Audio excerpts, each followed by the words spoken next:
জন্য। আগামী দিনের বাংলাদেশের ভবিষ্যৎ তোমরা এই দেশকে জানাতে হবে। তোমাদের মধ্য থেকে এই বাংলাদেশের মন্ত্রী হবে, এমপি হবে, প্রাইম মিনিস্টার হবে, ভালো খেলোয়াড় হবে। তাই লেখাপড়ার পাশাপাশি খেলাধুলায় অবশ্যই মনোযোগী হতে হবে। এটা আমার বারবার অনুরোধ থাকবে। আমি এই ব্যক্তিটির মোবাইল নাম্বারের শেষের দুটি অক্ষর বলছি,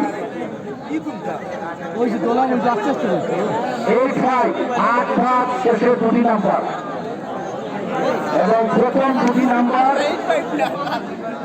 প্রথম তিনটি নাম্বার বলবো 017। পৃথিবীর পক্ষ থেকে অনেক অনেক শুভকামনা রইল। এবং যে ব্যক্তিটি আজকে এই রাফেল ট্রফি বিজয়ী হয়েছেন তাকে বলবো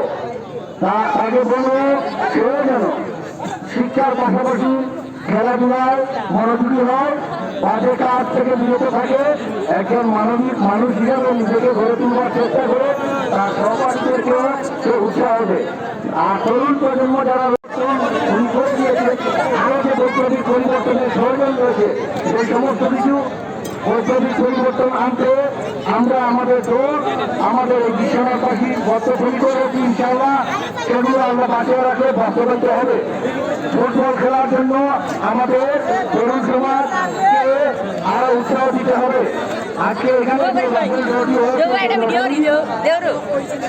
এই বর্তমান ব্যক্তিটি, আমি তার নাম ঘোষণা করব একটু পরে।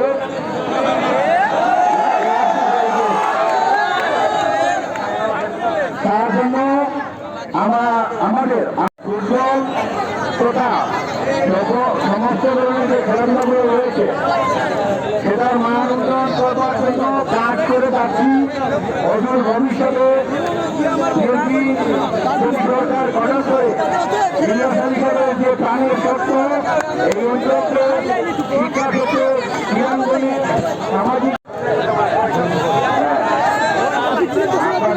সবাইকে আমি আন্তরিক অভিবাদন জানাচ্ছি যে আমাদের এই অঞ্চলের মানুষ ফুটবলের প্রতি তাদের যে এত ভালোবাসা, তাদের এত ফুটবল সেটা আমাকে সত্যি অভিভূত করেছে।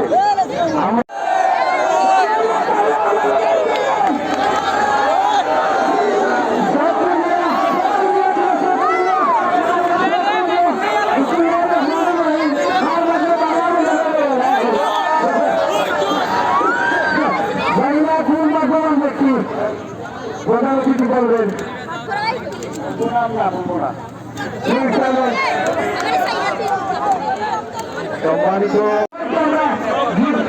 সম্মানিত তরফ থেকে সমবেদনা স্মারক আজকে আমাদের যুক্তরাজ্য প্রবাসী জেলা সবুজ মিয়া বাইকে প্রধান অতিথির হাত থেকে মূল্যবান সমবেদনা স্মারক